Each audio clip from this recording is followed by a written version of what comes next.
Жас отбасы осы 6 кезеңнен өткен соң ғана бір-бірін қабылдайды. Сәлем достар, сіздермен бірге Ғажап әлем арнасы каналыма тіркеліп, қоңырау белгісін басуды ұмытпаңыздар. Ажырасуға асықпаңыз, 2 жыл күтіңіз. Пайым түсінігінің, қызығушылығының ұқсастығы адамдарды жақындастырады. Бұндай адамдар отбасы құрса, некесі берік болады дейді психологтар. Бірақ бір-бірін танып үлгермей жатып, асығыстықпен шаңырақ көтеретіндер де бар. Бұлар тек бір-бірін сол қалпында қабылдай білуі керек екен. Әйтпесе жұбайлық өмір ұзаққа созылмауы мүмкін. Асығыстықпен жасым келді, әйтеуір отбасы құруым керек. Бастысы ақыл-есі түзу, 12 мүшесі түгел деген оймен некелескендердің қабылдау психологиялық кезеңінен өту үшін 1-2 жыл уақыт керек екен. Сондықтан да олар осы аралықта ешқандай шешім шығаруына болмайды. Тіпті бір-бірін сүйіп қосылғандар да бұл кезеңдерден өтеді. Түсінікті болу үшін отбасы құрғаннан кейінгі ерлі-зайыптылардың өтетін эмоциялық күй кезеңдерін зерттелеп көрейік. Біріншісі – идеализация. Бұл кезең кейде 12-18 айға созылады. Осы уақыт аралығында бірге тұрып жатқан адамның кемшіліктері, отбасылық өмірдің қиындықтары біртіндеп байқала бастайды. Неге пәленшеге үйлене салмадым? Бұдан гөрі анау қыз жақсы еді ғой. Неге отбасы құруға асықтым? Тағы бірер жыл жүре тұрғанымда да кеш болмас еді ғой. Осы өмірді қалап па едім? Дұрыс таңдау жасамаған сияқтымын деп өз ойымен арпалысады. Сүймей қосылғандар да сезім жарастырып жүргендердің көпшілігі бір жылда жабырқау, самарқау, селқостық күйге түседі. Бірақ бұл уақытша және қалыпты күй. Психологтар алғашқы бұл кезеңде түсініспеушіліктер, келіспеушілік болып жатса, шешім қабылдауға асықпау керек дейді. Екіншісі бір-бірін тану. Түрлі сұрақтармен, жұрттың сөзімен іштей арпалысып жабырқап жүргенде, ол жарының плюс және минус тұстарын ойша тізетін болады. Өзара отбасылық ережелер құрады. Бір-біріне үйренісіп, өздерінің шынайы бет-бейнесі мен мінездерін көрсете бастайды. Жасандылық жоғалатын кезең бұл. Әйел ұйқыдан тұра салып боянбайды, күйеу күн сайын қырынбайды, ренжіп қалса жылайды, екіншісі жұбатады.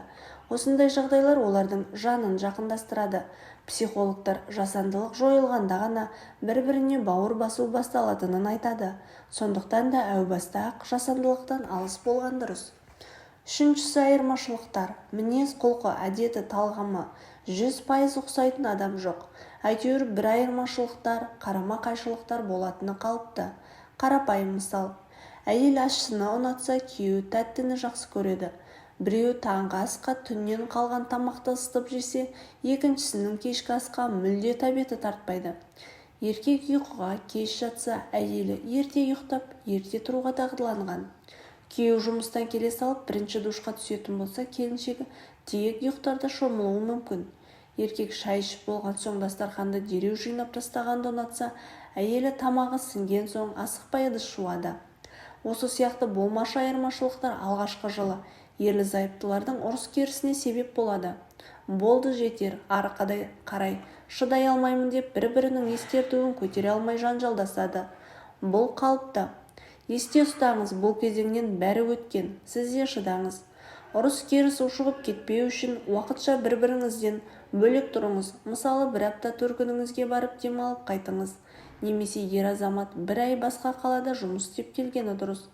Ажырасуға асықпаңыз, өйткені басқа адаммен басталған қарым-қатынаста да бәрібір осы эмоциялық күй кезеңдерінен өтесіз.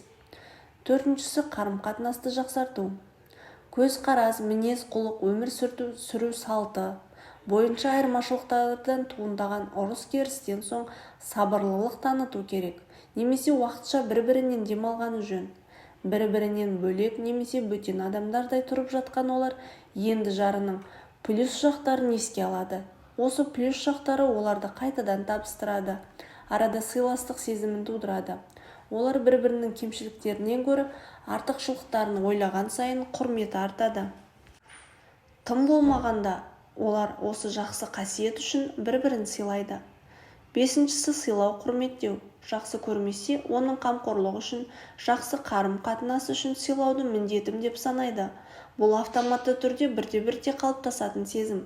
Мейлі, оны міндеттімін деп ойласа да, психолог бұл сүйіспеншіліктің алғашқы стадиясы деп түсіндіреді. Бұл кезеңде әрқайсысы оның жұмысы ғой істесін, оның отбасындағы міндеті деп емес, өз міндеттері туралы ойлана бастайды. Өз міндеттерін білу адамды жауапкершілікті қолға алу, өзін-өзі дамыту жолына түсіреді.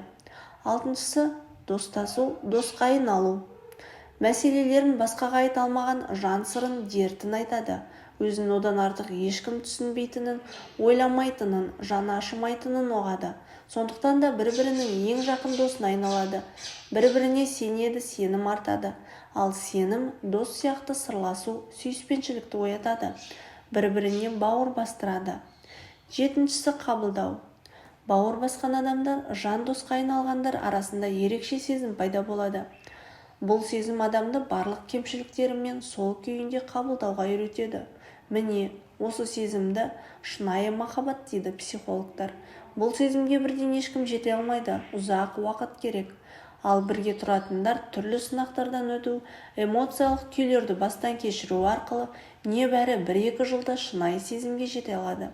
Есте ұстаңыз, кейбіреулерде бұл кезеңдерден өту тежеледі де 10 шақты жылға созылып кетуі де мүмкін.